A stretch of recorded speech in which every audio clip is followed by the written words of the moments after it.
11th question कर लेते हैं। यहाँ पे दिया हुआ है a camp had 40 soldiers and food to last for about 33 days. एक कैंप में नंबर ऑफ सोल्जर कितने दे रखे हैं? 40 दे रखे हैं। यहाँ टेबल भी हम लोग फिल कर लेते हैं। 40 सोल्जर्स हैं तो उनके लिए जो फूड का प्रोविज़न है वो है 33 डेज़ के लिए। अब आगे क्या कहता है? 15 मोर सोल्जर जॉइन, मतलब 15 और ज़्यादा आ गए हैं। ये 40 कहीं नहीं गए हैं, इनके साथ साथ 15 और आ गए हैं। तो इस बार नंबर ऑफ सोल्जर में क्या आएगा? 55 आएगा। तो अब आपको बताना है कि जो फूड है वो कितने दिन चलने वाला है। या तो यहाँ पे क्वेश्चन मार्क लिख लो या फिर Y2 लिख लो। अब आपको पता है जो फूड है वो अभी भी उतना ही है। तो अगर नंबर इंक्रीज हुए हैं तो डेज क्या होंगे आपके? डेफिनेटली डिक्रीज होंगे। इट मीन्स जो आपके पास डाटा है वो है डायरेक्ट सॉरी इनवर्स प्रोपोर्शन में, डायरेक्ट में नहीं, इनवर्स प्रोपोर्शन में है। तो यहाँ पे हमने लिखा since X and Y are in inverse proportion so x Y remain constant. तो हमारे पास फॉर्मूला क्या आता है? x1 into Y one equals to x2 into Y two. x1 क्या है? 40, उसको मल्टीप्लाई करोगे y2 क्या है? 33। That is equal to x2 दिया हुआ है 55 इंटू y2 क्वेश्चन मार्क है, इसको हमने y2 ही ले लिया। y2 की वैल्यू फाइंड आउट करनी होगी तो हम क्या करेंगे? 55 के ट्रांसपोजिंग कर लेते हैं लेफ्ट हैंड साइड। देखो ये y2 से मल्टीप्लाई हो रहा था तो इधर आके ये डिवीजन में चला जाएगा। हम इस अगर 55 से डिवाइड करेंगे तो हमारे पास y2 की वैल्यू आएगी। रिड्यूस करते हैं 11 की टेबल से। 11 5 जा 55, 11 3 जा 33। 5 की टेबल से रिड्यूस कर लेते हैं। 5 1 जा 5, 5 8 जा 40। न्यूमरेटर में रह गया है हमारे पास 8 और 3। 8 और 3 की मल्टीप्लाई कराएंगे तो हमारे पास y2 की वैल्यू आएगी। 8 3 जा कितना होता है? 24। ये क्या है? देखो y1 भी हमारे पास डेज में था, फूड प्रोविजन किस में है? इन डेज में है। तो यहाँ पे 24 के बाद हम लोग डेज भी लिखेंगे। This is our final answer. 12th question करते हैं। 12th क्वेश्चन भी हमारा 11th क्वेश्चन की तरह फूड प्रोविज़न से रिलेटेड ही है। 100 पर्सन है तो उनके लिए फूड प्रोविज़न है 24 डेज़ के लिए। यहाँ पे हम टेबल भी मेंशन कर लेते हैं। नंबर ऑफ पर्सन में क्या है? 100 है। तो फूड प्रोविज़न कितने डेज़ के लिए? 24 डेज़ के लिए। यहाँ पे मैंने ऑलरेडी मेंशन कर रखा है, ये डेज़ में है, वाई वाली वैल्यू डेज़ में है। तो कहता है अब आगे देखिए क्वेश्चन में क्या कहता है? If 20% leave the place. इस बार 20% जो है प्लेस छोड़ के जा रहे हैं तो उनका फूड जो है बचेगा, वो काफ़ी आगे कुछ दिन एक्स्ट्रा चलने वाला है। तो यहाँ पे अगर 100 में से 20 माइनस करते हैं तो कितना आता है? 80% के लिए बताना है कि वो फूड प्रोविज़न कितने दिन तक चलेगा। y2 है हम लोगों के लिए क्वेश्चन मार्क। जैसा कि मैंने आपको 11th क्वेश्चन में भी बताया था, इस तरह के क्वेश्चन हमारे पास किस में होते हैं? इनवर्स प्रोपोर्शन में होते हैं। तो यहाँ पे हमने लिखा since X and Y are in inverse proportion so x Y remains constant. आपको हिंट लेने की ज़रूरत है क्यों ये हमारे पास इनवर्स प्रोपोर्शन में होते हैं।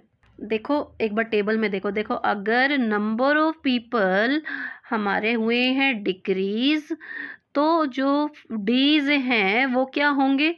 डेज डेफिनेटली क्या होंगे? इंक्रीज होंगे। तो एक चीज़ इंक्रीज हो रही है, एक चीज़ डिक्रीज हो रही है, इसका मतलब डाटा है इनडायरेक्ट वेरिएशन में। इसको हम इनडायरेक्ट वेरिएशन या इनवर्स वेरिएशन भी बोलते हैं, इनवर्स प्रोपोर्शन भी बोलते हैं। कई चीज़ें होती हैं बोलने के लिए, ठीक है। तो फॉर्मूला हमारे पास क्या आता है? x1 into Y one equals to x2 into Y two. x1 है 100, उसको मल्टीप्लाई कराओगे, y1 क्या है? 24। That is equal to x2 80 दे रखा है, y2 हमें नहीं दे रखा, उसको y2 ही रहने देते हैं। अभी उसके बाद आप लोग क्या करोगे? 80 की ट्रांसपोजिंग करोगे लेफ्ट हैंड साइड, देखो ये y2 से मल्टीप्लाई हो रहा था तो इधर आके ये क्या करने वाला है, डिवाइड करने वाला है। इस तरह से हमारे पास y2 की वैल्यू आएगी। रिड्यूस कर लेते हैं, 10 से 10 कैंसिल, 8 के टेबल से 8 1 जा 8, 8 3 जा 24, ऊपर न्यूमरेटर में रह गया 3 और 10, 3 और 10 की मल्टीप्लाई कराओगे तो क्या आएगा, 30 आएगा। y2 की वैल्यू, y2 की वैल्यू किस में आनी थी, डेज में आनी थी, तो यहाँ पे हम लिखेंगे 30 days. This is our final answer. 13th question करते हैं। यहाँ पे हमें क्या गिवन है, देखो, if x varies inversely as the cube of y, x inversely vary तो करता है बट किससे, क्यूब ऑफ y से, ठीक है। व्हेन y इज 5, y की वैल्यू है 5, तो वैल्यू है x की क्या है, 81, तो यहाँ पे हमने x की वैल्यू में रख दिया 81। What will be the value of y, y की वैल्यू क्या होगी, y2 हमें फाइंड आउट करना है। x की वैल्यू क्या दे रखी है, 3 दे रखी है। ओके, देखो यहाँ पे मैंने मेंशन भी कर दिया जो क्वेश्चन में लिखा है। यहाँ पे मैंने लिखा since x varies inversely as the cube of y, x जो है इनवर्सली वेरी करता है क्यूब ऑफ y से। जब x सिर्फ y से वेरी करता था, इनवर्सली वेरी करता था, तो कांस्टेंट हमारा क्या होता था, x इंटू वाई। अब x y से वेरी करता है क्यूब से, तो यहाँ पे हमारे पास कांस्टेंट क्या आएगा, x इंटू वाई क्यूब। तो मैंने यहाँ पे यही लिखा है, so x y cube remains constant.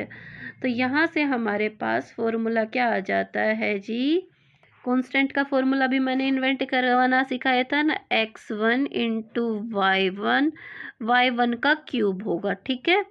तो इसी तरह से ये किसके इक्वल होगा, x2 इंटू y2 के क्यूब के बराबर, ठीक है। क्यूब किसका हो रहा है, y2 का। ओके, चलो अब वैल्यूज पुट कर लेते हैं।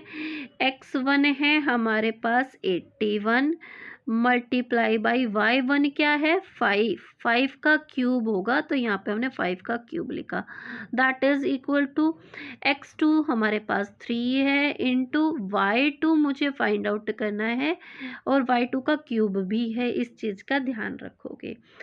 चलो अभी हम क्या करते हैं, अभी 3 की ट्रांसपोजिंग कर लेते हैं लेफ्ट हैंड साइड।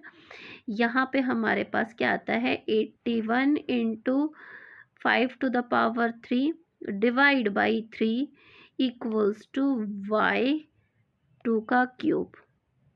अब रिड्यूस कर लेते हैं, 3 की टेबल से 3 1 जा 3, 3 2 जा 6, 3 7 जा 21। अब हमारे पास क्या आया है, y क्यूब की वैल्यू आई है, y2 क्यूब की वैल्यू क्या आई है, 27 इंटू 5 टू द पावर 3। अब क्या करेंगे, हम क्यूब की भी ट्रांसपोजिंग करेंगे राइट हैंड साइड।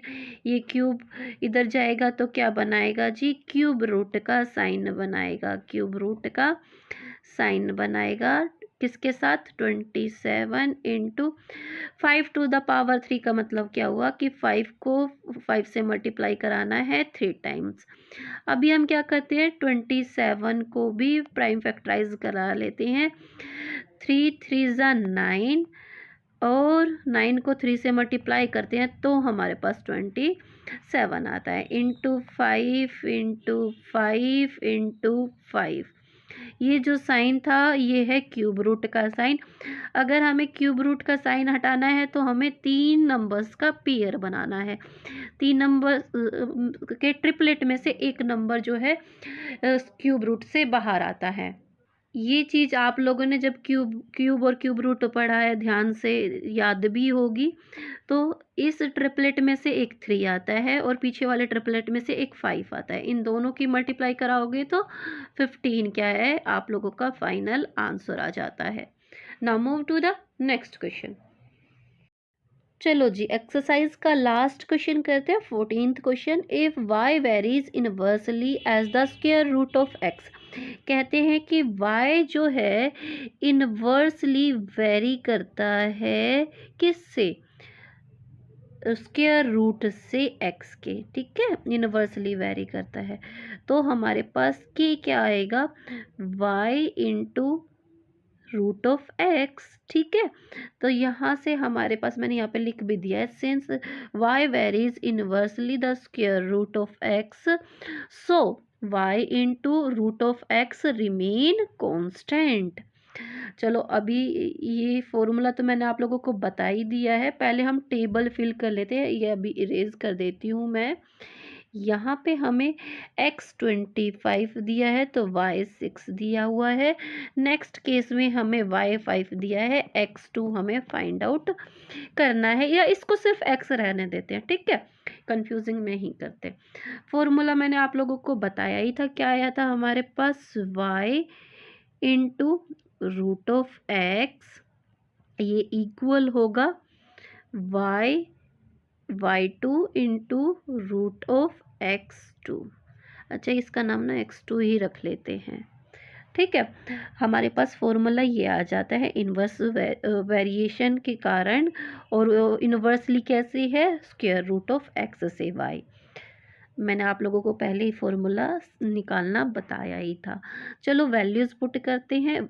हमारे पास y की वैल्यू फर्स्ट केस में है 6, तो यहाँ पे हमने 6 लिखा, इनटू x की वैल्यू रूट के अंदर रखी जाएगी, x की वैल्यू क्या है 25, that is equal to y2। आप लोगों को क्या दे रखा है, 5 दे रखा है, यहाँ आप लोगों ने 5 लिखा, इनटू रूट ऑफ x2 ही इसको लिखते हैं, ये हमें निकालना है, हमें नहीं पता। ठीक है, आगे करते हैं। 6 इंटू रूट में से 25 में से रूट में से बाहर निकालेंगे, 5 जो होता है ना 25, 5 बाहर निकलेगा।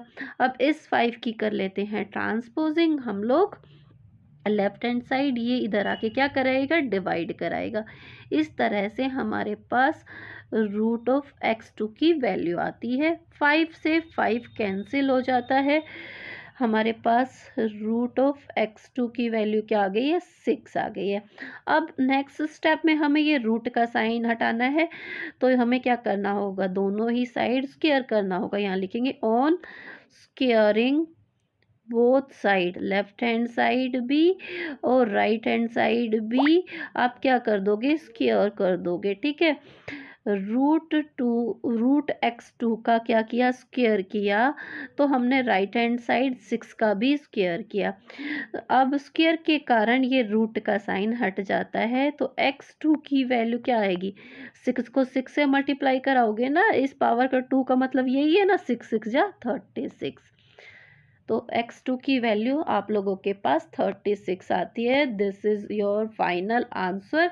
इसी के साथ आप लोगों की एक्सरसाइज जो है 13.2 कंप्लीट हो जाती है। उम्मीद करती हूँ कि मेरी वीडियो आप लोगों के लिए हेल्पफुल रही होंगी। अगर मेरी वीडियो आप लोगों के लिए हेल्पफुल रहती है तो इसको ज़्यादा से ज़्यादा लाइक करें और दोस्तों के साथ शेयर करें।